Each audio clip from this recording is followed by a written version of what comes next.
called Prep Talks. And the idea is that we invite members of our community to come up and share something about themselves that you may not know and that is interesting in some way or relates back to our core values: courage, curiosity, respect, resilience, and integrity. And so we floated this idea in front of Stuco, and they said, that sounds like such a great idea, Mr. Schubach, you should do that first. Which made sense and was kind of uncool at the same time. So I am going to begin. This presentation that I'm talking about, I've entitled Stuffed and Skunked, and it's kind of about this time where I almost died. When I was 18, I went rock climbing for the first time in Squamish, British Columbia. And I was a city kid. I'd never done anything in my entire life that was more than 6 feet off the ground that didn't involve stairs or an engine. So I didn't know that I was scared of heights, but I was massively scared of heights. And I remained scared of heights the whole time that I was a rock climber. And I didn't know that I would have a hard time leaning back on the rope. But if you've ever been rock climbing, how many of you have been rock climbing? Were you scared to lean back on the rope at all? Not at all, some of you say. Liars. So my athletic background as a high school athlete was in running and swimming, so I knew that if I trained at rock climbing, I knew I would get better at it. And I did. And when you get better at rock climbing, you can climb longer, harder, more exposed, and of course, scarier climbs. That's how it works, right? So you put yourselves in these positions. But I loved rock climbing. I loved the quantitative nature of it. I loved the way it was 5'7", 5'8", 5'9", 5'10". You guys know what I'm talking about? Rock climbing grades? If you're Nandita, there's a lot more numbers than that. Okay? But I also love the fact that if you did a route first, you got to name the route.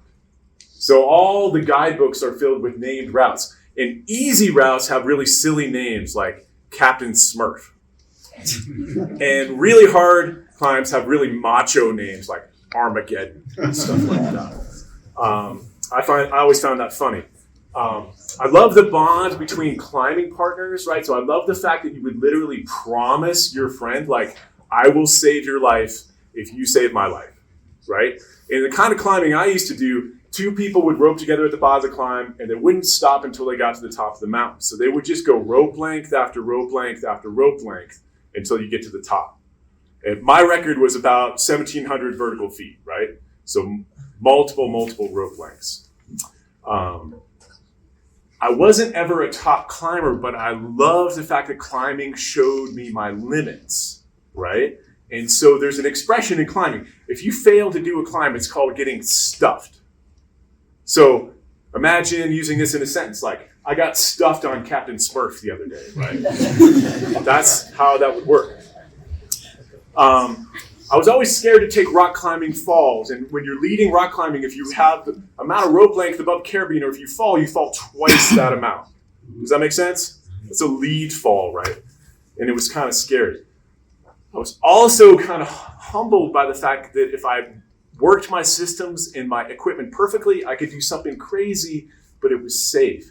But if I made a tiny mistake, if I missed clipping a carabiner, if I leaned back in a rappel when I wasn't properly attached to my harness, I knew I would die, right? So that kind of simplicity was really meaningful for me.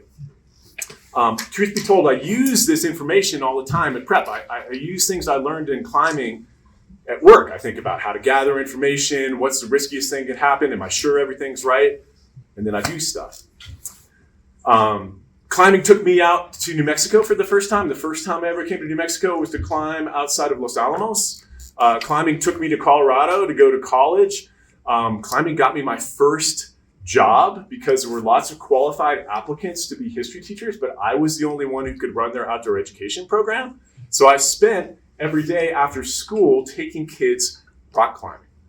And now that I'm ahead of school, it's kind of shocking to me that there was zero oversight about what I would do with those kids. Literally, as long as parents did not complain about what I did, I could do whatever I want. And so, being entrepreneurial, I just did whatever I wanted. And I took kids all throughout the Rocky Mountain West to rock climb. So why is this part of my prep talk? Why am I telling you all this? There's an expression that if you've got a hammer, everything looks like a nail. Do you know what that means? It means if you learn a certain skill, it affects the way that you see the world. If you love drama and you go to New York, you're going to think about Broadway. If you're in Decca and you go to New York, you might think about Wall Street, right? You're in the same place, but you've got two different sets of eyes. Does that make sense? If you're a rock climber, you look at climbs and you look at cliffs and you see climbs. You look at a mountain and you think, what's the way up? Is the rock strong enough to hold me? How's this going to work? About the exact same time in my life, like many people, I watched a movie with Brad Pitt in which he was an amazing fly fisher. And everybody my age, whether they admit it or not, based part of their life on a Brad Pitt movie. It's just like a different Brad Pitt movie that we all chose, right? I know which Brad Pitt movie I chose, and I got very, very, very interested in fishing. And it turned out that at the bottom of all these beautiful mountains that I've been going to for 15 years, the rivers held trout. And I used to think that the rivers were just obstacles in my way, and then I realized they were like literal gold mines. They held these incredible creatures. They were so interesting to me. And I got a second set of eyes to see the natural world. First set was climbing, the second set was fishing. In both pursuits, the details matter. So like if you look at a cliff or a river from a car, you just see like a cliff or a river like a little kid would draw it, right? But if you're on the side of the mountain and you're trying to think about how do the cracks in the pockets line up so I can get to the top, it becomes its own little universe. Same thing is true with the river. If you're trying to think about where a trout would live in slow water that has oxygen, that has shade, that has protection from predators, you get very, very interested in the details. So that second set of eyes was so important for me as I learned things. What I didn't know when I started fishing is that trout eat fishing flies because they are the exact same size and shape and color, and they're moving in the same way as an insect that looks natural to them. Something that they would normally eat, they're eating this fake replica of that. If I would have known that, I don't think I ever would have started fishing because it's just too hard, right? I used to think that you just cast a beautiful line and a fish ate it is like a compliment to the cast. But it turns out it's actually biology. So going fishing and not catching any fish is called getting skunked. As in, I got skunked on the Rio Grande the other day, to use in a sentence. So like the term implies, it kind of implies that you smell and you stink and you're going to have this residual negative effect that sticks with you because you went somewhere and you failed. Emotionally, it's a lot like getting stuffed on Captain Smurf. Skunked and stuffed are very similar concepts, right? But believe it or not, this is not in any way a rock climbing or fly fishing appreciation seminar. This is episode 1 of the prep talks. And so here's what I want you to think about. I don't think you should start climbing or fishing unless you want to. And if you do, come find me. But I think you should celebrate the things in your life that give you new eyes. You can have new eyes as an artist. You can have new ears as a musician. So when you find new eyes as a midfielder, you might see eyes for through balls. But celebrate what gives you new eyes. When I rock climbed and when I fish, it feels timeless. Like I look at the sky at the end of the day and don't know why the sun is going down. So when you do something and it feels timeless, I just want to remind you, that's what your passion is, right? So when you find something where you feel like time moves quickly, you should double down on that. It's super important.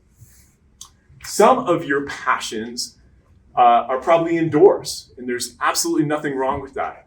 But I highly encourage you to find some passions that are outdoors.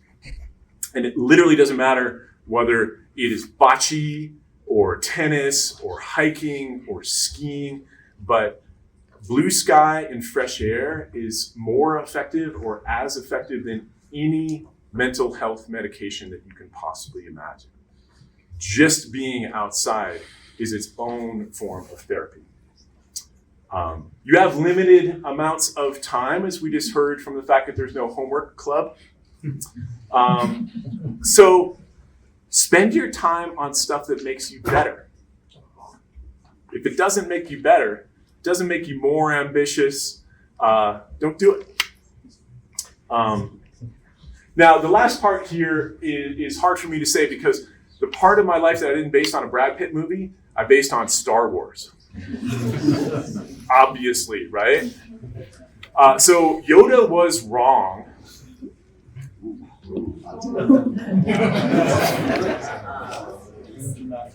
Yoda was wrong when he said, do not do, there's no try. Because in my opinion, everything worth doing, it really requires a massive amount of try.